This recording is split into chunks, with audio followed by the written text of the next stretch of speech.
नमस्कार, मैं हूं देवांशु। आप देख रहे हैं न्यूज़ फॉर नेशन। साल 2026 में बिहार विधान परिषद की 9 सीटें जो हैं वो खाली हो रही हैं। 9 सीटों पर जो है वो कार्यकाल जून 2026 में खत्म हो रहा है। बेसिकली इस वीडियो में हम आपको बताने जा रहे हैं, देखिए तेजस्वी यादव की जिस तरीके से बिहार विधानसभा चुनाव 2025 में तगड़ी हार हुई है, करारी हार हुई है, उसके बाद बिहार विधान परिषद में साल 2026 में जो है वो पूरा नंबर गेम जो है वो बदल गया है। अब चलते हैं नेक्स्ट स्लाइड पर। तो पहले सबसे पहले बिहार विधान परिषद को जो है हम पूरी तरीके से नंबर्स के लिहाज से समझ लेते हैं। ये है बिहार विधान परिषद जो हम आपको तस्वीरों के माध्यम से दिखा रहे हैं। इसे अंग्रेजी में बिहार लेजिस्लेटिव काउंसिल भी कहा जाता है। कुल सीटें जो हैं यहाँ पर 75 हैं और ये 75 सीटें जो हैं यानी कि 75 एमएलसी बिहार में अधिकतम हो सकते हैं। और ये एमएलसी कैसे बनते हैं तो वो बताते हैं। देखिए, बिहार विधानसभा कोटे से 27 एमएलसी बनते हैं, यानी कि बिहार विधानसभा कोटा जो है वो 27 है। स्थानीय निकाय चुनाव के जरिए जो है कुल 24 एमएलसी बनते हैं। स्नातक से जो है वो कुल 6 एमएलसी बनते हैं और शिक्षक निर्वाचन से जो है वो 6 जो है एमएलसी बनते हैं। मनोनीत जो है वो 12 होते हैं। मनोनीत कहने का मतलब है कि बिहार के महामहिम या कहें कि राज्यपाल 12 सदस्यों को जो है खुद जो है वो मनोनीत करते हैं, यानी कि खुद कहते हैं कि हाँ ये बनेंगे तो वो बन जाते हैं। अब बिहार विधानसभा कोटा क्या होता है? बिहार विधानसभा कोटा ये होता है कि बिहार विधानसभा में कुल सदस्य जो हैं वो 243 हैं और ये सदस्य ही चुनते हैं कि कौन एमएलसी होगा। और ऐसे कितनी सीटें हैं तो कुल है 27। स्थानीय निकाय का चुनाव होता है और जिसके जरिए जो है वो एमएलसी बनते हैं और कुल ऐसी सीटें हैं 24। स्नातक चुनाव होता है जिसके नीरज कुमार जो जेडीयू के तेज तर्रार प्रवक्ता है वो स्नातक से जो है वो चुनकर जो है एमएलसी बनते हैं। शिक्षक निर्वाचन जो कि बीजेपी के तेज तर्रार फायर ब्रांड नेता एमएलसी नवल किशोर यादव जो है वो शिक्षक निर्वाचन से जो चुनकर जाते हैं वो एमएलसी बनते हैं। तो कुल ये है। और ऊपर नंबर्स देख लेते हैं। बिहार विधान परिषद में मौजूदा वक्त में एनडीए और महागठबंधन के पास कितने नंबर्स हैं? बीजेपी के पास 23 सीटें हैं, यानी कि 23 एमएलसी हैं। जेडीयू के पास 21 है और हम पार्टी के पास एक संतोष सुमन एमएलसी ही है। आरजेडी के पास मौजूदा वक्त में 15 है। कांग्रेस के पास 3 एमएलसी हैं। सीपीआई एमएल के पास 1 है। सीपीआई के पास 1 है। निर्दलीय 7 है। आरएलजेपी के पास 1 है। ये मौजूदा करंट सिनेरियो में ये नंबर से। लेकिन अब आने वाले वक्त में कुल 10 सीटों पर चुनाव होंगे, लेकिन हम इसे कंसीडर 9 करेंगे, ये भी हम बताएंगे क्योंकि 10वां जो सीट है वो मंगल पांडे का है। हम कह रहे हैं कि चलिए थोड़ा सा कंफ्यूजन हो जाएगा तो नेक्स्ट स्लाइड पे पहले चल लेते हैं। देखिए 2026 में इन लोगों का कार्यकाल बिहार विधान परिषद में खत्म हो रहा है। कुल 9 लोग कौन है तो सबसे पहले वो देखिए, कुमित वर्मा जेडीयू के एमएलसी हैं, उनका कार्यकाल जो है वो खत्म होने जा रहा है 2026 में। गुलाम गौस जेडीयू के एमएलसी हैं, उनका कार्यकाल खत्म होने जा रहा है। भीषम सैनी जेडीयू के एमएलसी हैं, उनका कार्यकाल खत्म होने जा रहा है। भगवान सिंह कुशवाहा जेडीयू के एमएलसी, ये 2025 में जब चुनाव हुए तो ये वैसे भी विधायक बन गए हैं और फिलहाल ये सीट रिक्त है। ये सीट जो है वो रिक्त है क्योंकि भगवान सिंह कुशवाहा जो हैं वो विधायक बन गए, लेकिन वैसे भी इनका कार्यकाल जो है वो 2026 जून में खत्म होने जा रहा है। तो ऐसे भी यहाँ पे चुनाव होता और अगर ये विधायक नहीं बनते और ये एमएलसी रहते तो ऐसे भी चुनाव होता।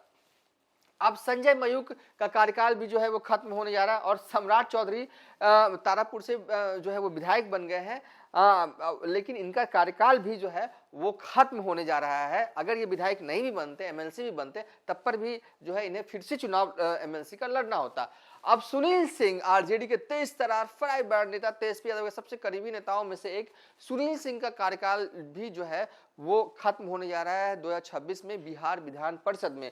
समीर सिंह कांग्रेस के हैं एमएलसी, उनका भी कार्यकाल जो है वो खत्म होने जा रहा है। फारूक शेख आरजेडी के एमएलसी हैं, इनका भी कार्यकाल जो है वो खत्म होने जा रहा है। ये कुल जो 9 नंबर्स हम आपको दिखा रहे हैं ये 9 सीटें खाली हो रही हैं। बिहार विधानसभा कोटे वाली खाली हो रही हैं। Point to be noted. देखिए, हम इस स्लाइड में हमने बताया ना कि बिहार विधानसभा कोटा से कुल 27 सीटें हैं, तो 2026 में 9 सीटों पर चुनाव होगा, फिर 26 खत्म होगा, 27 में कुछ होता है, फिर 28 में कुछ सीटें पे चुनाव होता है, 29 में 30, ऐसे ही पूरा चलता रहता है हर साल। तो ऐसे कुल सीटें मिलाकर 27 होती हैं, जिसमें कि 2026 में कुल 9 सीटों पर जो है वो चुनाव जो है होंगे बिहार विधान सभा कोटे से। एक लेकिन मंगल पांडे भी एमएलसी थे, लेकिन अब वो विधायक बन गए हैं। मंगल पांडे जो है वो अब तो विधायक बन गए, तो उनकी सीट पर भी जो है वो चुनाव होगा, जून में ही होगा जब ये चुनाव होगा। लेकिन जो उनका जो नंबर्स गेम है, कैलकुलेशन है, वो अलग होगा, क्योंकि उनका कार्यकाल जो है वो 2026 में खत्म नहीं हो रहा है, उनका कार्यकाल जो है वो 2028 में खत्म हो रहा है। लेकिन क्योंकि वो फिलहाल जो है वो बिहार विधानसभा के सदस्य बन गए, चुनाव होगा, लेकिन नंबर्स गेम उनका अलग रखा जाएगा। इसलिए हम ये मान के चल रहे हैं कि 9 सीटों पर चुनाव जो है हो रहे हैं। चूंकि आरजेडी की करारी हार हुई है और ये बिहार विधानसभा कोटे से सब निर्वाचित होते हैं, यानी कि बिहार विधानसभा में जो नंबर्स हैं वही तय करेंगे कौन इस बार चुनकर जाएगा, किस पार्टी का सदस्य चुनकर जाएगा बिहार विधान परिषद में, ये तय होगा। तो चूंकि आरजेडी की तो करारी हार हुई है, तो पूरा सीन पलटने जा रहा है इस बार। चलिए आगे चलते हैं। अब हमने पिछला जब राज्यसभा पे जो वीडियो बनाया था उसमें डिटेल में तो हमने सब कुछ बनाया आपको दिखाया था। यहाँ पर हम ना लाइव बनाएंगे आपको। तो सबसे पहले इसमें हमने ऊपर लिखा है स्लोगन 2026 में बिहार विधानसभा में जीत का नंबर का जो गेम है वो पलट गया है। देखिए, मौजूदा वक्त में एनडीए के पास बिहार विधानसभा में 202 सीटें हैं, एमजीबी यानी कि महागठबंधन के पास 35 सीटें हैं, बसपा के पास 1 सीट है और एआईएमआईएम के पास जो है वो 5 सीट है। तो ऐसे में अब हम देखते हैं कि कैसे नंबर गेम जो है वो पलट गया है। तो क्योंकि ये एमएलसी जो बनेंगे वो बिहार विधानसभा कोटे से वाला है, तो 233, ठीक है, कुल जो कितनी सीटों पर चुनाव होना है, तो कुल 9 सीटों पर चुनाव होना है। तो हम इसमें क्या करते हैं, जितनी सीटों पर चुनाव होना होता है एक फॉर्मूला, उसमें +1 कर दिया जाता है और डिवाइडेड बाई जितनी भी सीटें हैं बिहार विधानसभा में उससे डिवाइड करना होता है। राज्यसभा में भी यही चीज होता है। तो 9 सीटें खाली हो रही है, तो इसमें हम +1 करेंगे तो ये हो जाता है 10, और बिहार विधानसभा में 243 सीटें खाली हैं, तो यहाँ लिख देते हैं 243, ठीक है। और इसको जो है हम डिवाइड करके जो फलाफल आएगा वही जो है हमारा नंबर होगा जो चाहिए होगा एक एमएलसी बनाने के लिए। तो चलिए करके देख लेते हैं। ये 2 20 4 3 4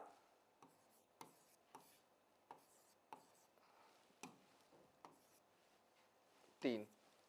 तो हमने पिछले वीडियो में भी बताया था, इस वीडियो में भी हम आपको बता रहे हैं कि जब भी ऐसा हो कि जो रिजल्ट है सियासी रूप से कभी भी पॉलिटिक्स में कि दशमलव में आए, तो उसको कंसीडर करते हैं जो अगला जो नंबर्स जो है वो आता है। तो यहाँ जो है वो 10 को जब डिवाइड करें 243 से तो आ रहा है 24.3, तो इसे कंसीडर हम करेंगे 25, यानी कि एक एमएलसी बनाने के लिए 2026 में जो है वो 25 नंबर्स की जरूरत पड़ेगी, नंबर जो है वो चाहिए। अब 25 नंबर आएंगे कैसे? कुल सीटें जो हैं वो 9 हैं, कुल सीटें जो हैं वो 9 हैं और एनडीए के पास कुल जो है वो 202 सीटें। 8 को जब आप डिवाइड करते हैं 25 से तो ये हो जाता है 200, यानी कि इतनी नंबर्स तो है एनडीए के पास कि वो 8 एमएलसी को तो बना दे। कुल सीटें 9 सीटों पर चुनाव होना है, तो 8 पर जो है एनडीए वाले अपने कैंडिडेट को जो है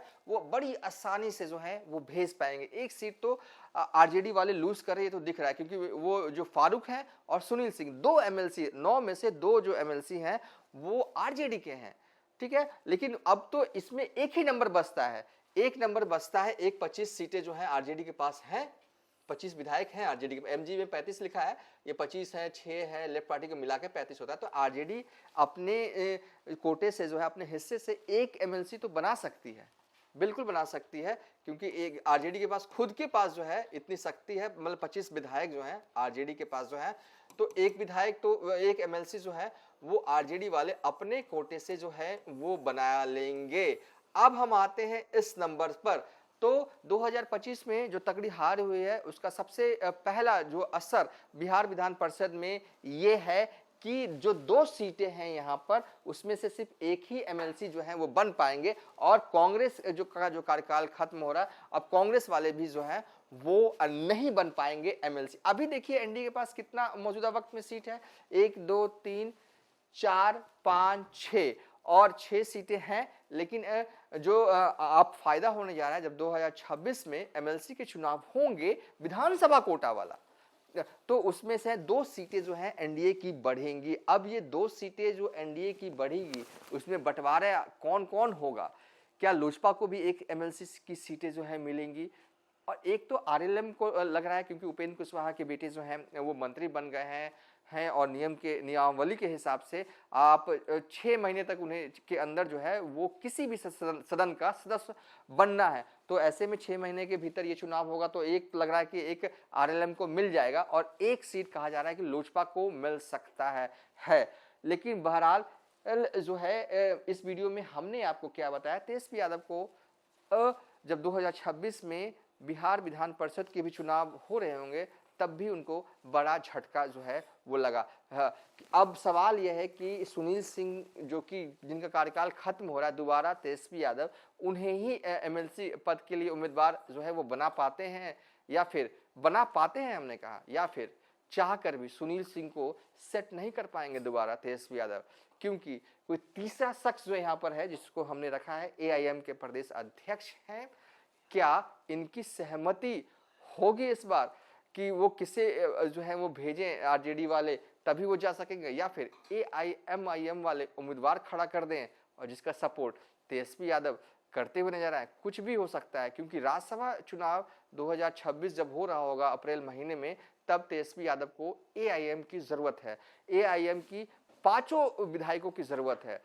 अब एआईएमआईएम वाले तेजस्वी यादव का साथ मुफ्त में देंगे क्या? गिव एंड टेक होगा क्या? ये सब सवाल है, ये सब चर्चा का विषय है, ये बस हम आपके सामने रख रहे हैं। होना क्या है एग्जैक्ट, क्योंकि अभी चीजें जो हैं वो मेकिंग इन प्रोसेस में है।